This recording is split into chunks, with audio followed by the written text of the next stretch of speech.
Yes, we're back and we're talking about Logic 11.2 again. And as many of you know, I am a professional mixing and mastering engineer, as well as being a producer and a mentor and a coach and involved in artist development. And for many, many years now, I've written most of my electronic music in Ableton Live, but I've mixed and mastered it in Logic Pro, as well as doing mixing and mastering for other clients as well. Now, with Logic 11.2, there are some new features that I think extends Logic's lead as the best DAW for mixing and mastering for electronic music, as well as any form of music. So we're going to jump into Logic right now, and I'm going to show you these new features and why I think Logic is the best DAW for mixing. Okay, now you can see that I'm in Logic 11.2. I've got a mix that I've been working on for a client, and as you can see, there's many different channels. And when you've got stuff like this, you've got a session that's really big and quite hard to navigate, you need a little bit of help.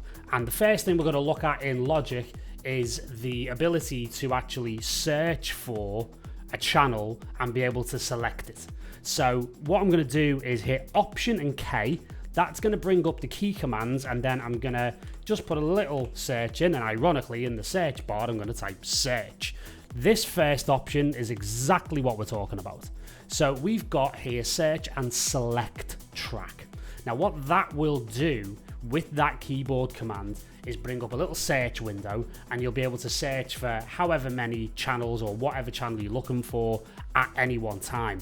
In the release notes for Logic 11.2, Apple state that the keyboard command for that should be Option Command T. Now it wasn't for me because I've been using Logic for a long time. I have keyboard commands that I've mapped over the years since 2007, when the first version of Logic that I used was Logic 7. Yes, I am that old. And on this particular version of Logic, I didn't have a key command for select and search track. So what I've done is that I've mapped it, but I've mapped it in a particular way. I've mapped it to Control Command T, because also a little bit further up here you have search and add plugin, which is Control Command P. So now I've got the same modifier keys for searching and selecting a track, and then for adding a plugin to that track. So this is going to absolutely rocket propel my workflow, and I'm going to give you a little bit of an example of that, where we're going to come away from this and say, for example, I want to put a basic compressor on the kick. Now Control Command T brings up the search and select track. If again you're on a Mac, obviously you are if you're a Logic user, this will look a little bit like Spotlight but within Logic. So now I can just type in kick. You can see there number 53. There's the kick. Thank you very much. Very useful. And then obviously we can open that up from there.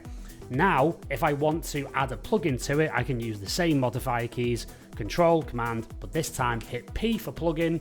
Let's say, for example, I want to put in, I don't know, something like Soothe.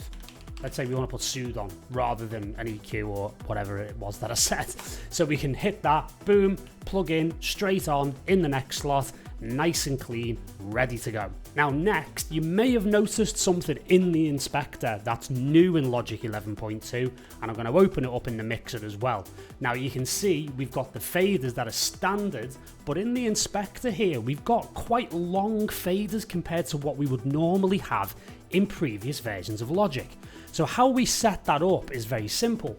In the mixer area here, we can go to View, and we can select long faders. So now I've got a lovely long throw on the fader, so I can actually be a lot more accurate with setting levels. I also have a Akai APC40 Mark II here, which I normally use for Ableton, but if you know that controller, you'll know that it has faders. So it means that I can map the first fader on my APC40 as an automatic or an automation quick access control, which means that first fader I can just select any one I want, and I've got a nice long throw, and I can be super accurate if I want to set that to the correct level.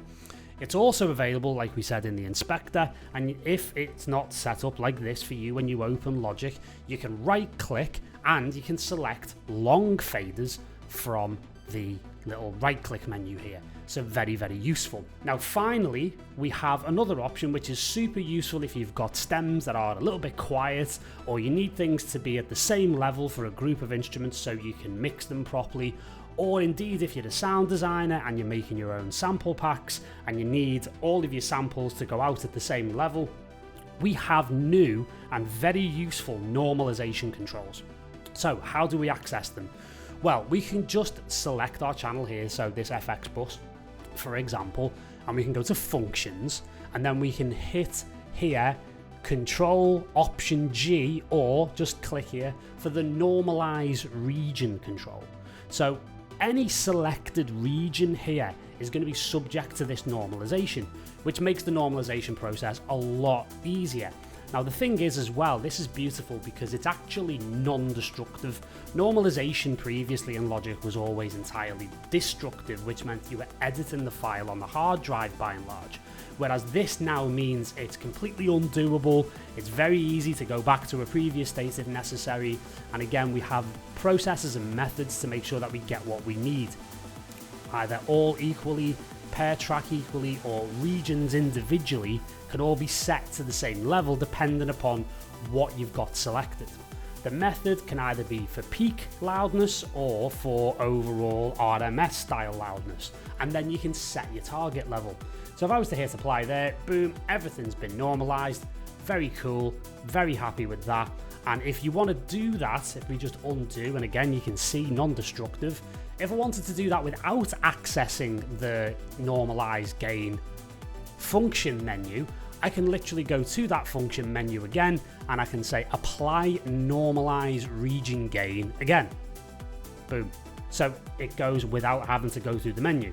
So that can be super useful in a lot of ways for mixing and mastering engineers as well as sound designers, and just another example of the great new features in Logic 11.2 for mixing and mastering engineers. And there you have it, that is the new features in Logic 11.2. So if you like this video, please consider subscribing, because the vast majority of you who are watching these videos are not subscribed. And you can hit a like please to let the YouTube algorithm know. If you are really into your electronic music and you want to take your career incredibly seriously in the rest of 2025, you can join us at MYT. We have a spectacular artist development program which will help you get your music on point, will help you get it signed, will help you get your press kit, your branding and your social media all on point. And we've helped artists as big as Masano in the past, and we would be honored to join you. You can hit our website to book in a free consultation call with me so we can go through your artist development needs and talk about how we can help take your music to the next level. Thanks very much for watching. See you in the next one.